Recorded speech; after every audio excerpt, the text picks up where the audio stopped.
सुबह का वक्त था। गलियों में ठंडी हवा चल रही थी और मोहल्ले में फिर से शोर मच गया। देखो देखो मोहल्ले वालों, हमारे इलाके में कैसे कैसे चोर लोग भरे पड़े हैं। अब तो लगता है घर के बाहर ताला नहीं सीसीटीवी लगाना पड़ेगा। सावित्री बहन, बिना बात के इतना हल्ला मत करो। हम गरीब हैं लेकिन चोर नहीं। अरे चोर की दाढ़ी में तिनका, हर चोर यही बोलता है कि वो चोर नहीं। तुम लोगों को तो पूरे मोहल्ले में जूते की माला पहनाकर घुमाना चाहिए। क्या सच में अमीर सावित्री गरीब कमला के परिवार पर झूठा इल्जाम लगा रही है?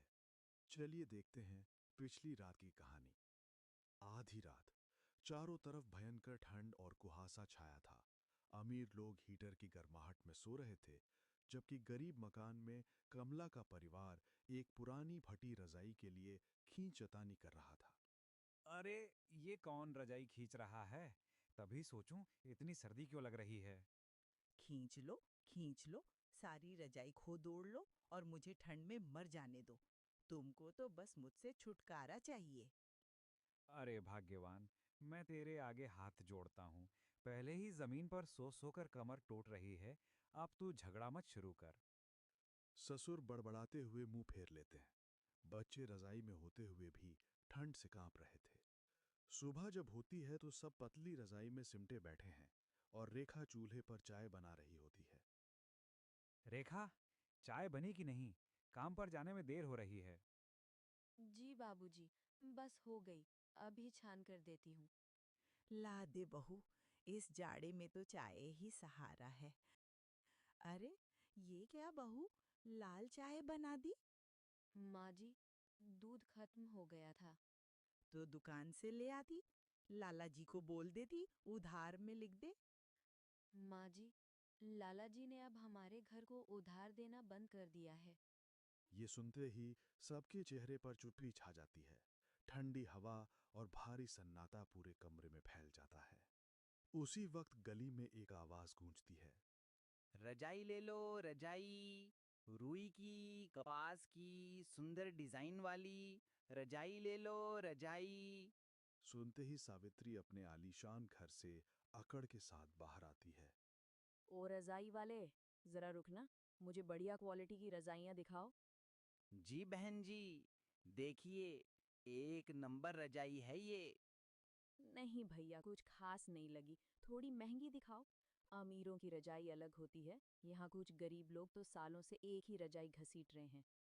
ये कहते हुए सावित्री ने जानबूझकर गरीब कमला की तरफ देखा, जो मिट्टी के आंगन में अपनी बेटी मीना के साथ अनाज साफ कर रही थी। कमला चुपचाप काम में लग जाती है। तभी रेखा भीतर से फटी रजाई धूप में सुखाने लाती है। मम्मी, रजाई हमें दे दो ना, बहुत ठंड लग रही है। थोड़ी देर धूप लग जाने दो बेटा, फिर ओढ़ लेना। मम्मी, रजाई वाले अंकल के पास कितनी सुंदर रजाइयां हैं। हमारे घर भी एक नई ले लो ना। बच्चों, तुम्हारे पिताजी का काम बंद पड़ा है। अभी पैसे नहीं हैं। दोनों बच्चे मुंह लटकाकर अपनी दादी के पास आते हैं। दादी, देखो सावित्री आंटी ने कितनी रजाइयाँ खरीदी हैं। हम भी ले लेना एक।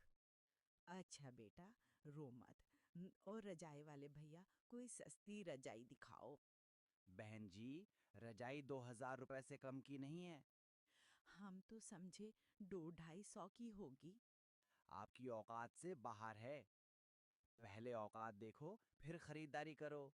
वो बड़बड़ाता हुआ चला जाता है। सावित्री मुस्कुराती है। कमला, इंसान को उतने ही पैर फैलाने चाहिए जितनी चादर हो। तुम्हारा बेटा तो नालायक है, दूसरा मजदूरी करता है, उसी में खुश रहो। सावित्री, घमंड मत करो। वक्त को पलटते देर नहीं लगती। हम भूखे जरूर हैं लेकिन मांगते नहीं। रस्सी जल गई पर बल नहीं गया। तेवर तो देखो इसके। सावित्री हंसते हुए अपनी रजाई लेकर अंदर चली जाती है। उधर गरीब बच्चों की आंखों में वही रजाई चमक रही थी। अगले दिन जब सावित्री ने रजाई धूप में डाली, मोहन धीरे से जाकर उसे उठा लाया और ओढ़कर सो गया। थोड़ी देर बाद देवर हरिराम घर लौटा। अरे, कौन चोर मेरी रजाई ले गया? इस मोहल्ले में सब चोर भरे पड़े हैं। ये सावित्री आंटी तो हर वक्त लड़ने को तैयार रहती हैं। हरिराम जब घर आता है तो मोहन को नई रजाई में सोता देखता है। भाभी भाभी, ये नई रजाई कहाँ से आई? पता नहीं देवर जी। अरे, ये तो सावित्री की रजाई है। मोहन चुरा लाया है। मैं अभी लौटा के आती हूँ। वो जैसे ही बाहर निकलती है, सावित्री मोहल्ले वालों के साथ वहां पहुंच जाती है। देख लो मोहल्ले वालों, यही हैं वो लोग, मेरी रजाई चुरा ली इन्होंने। सावित्री बहन, तुम गलत समझ रही हो। मैं खुद रजाई लौटाने जा रही थी। अमीर दादी, मेरी दादी चोर नहीं है। मैंने ही रजाई ली थी क्योंकि हमारी रजाई फटी हुई थी। बच्चे की बात सुनकर सबका दिल पिघल जाता है। अरे माँ, खुशखबरी है, मेरी नौकरी लग गई, महीने के 25,000 की, और ये रजाई मालिक ने दी है। ये सुनते ही सबके चेहरे खिल उठते हैं। सावित्री चुपचाप लौट जाती है और उस रात गरीब परिवार ने नई रजाई में सुकून भरी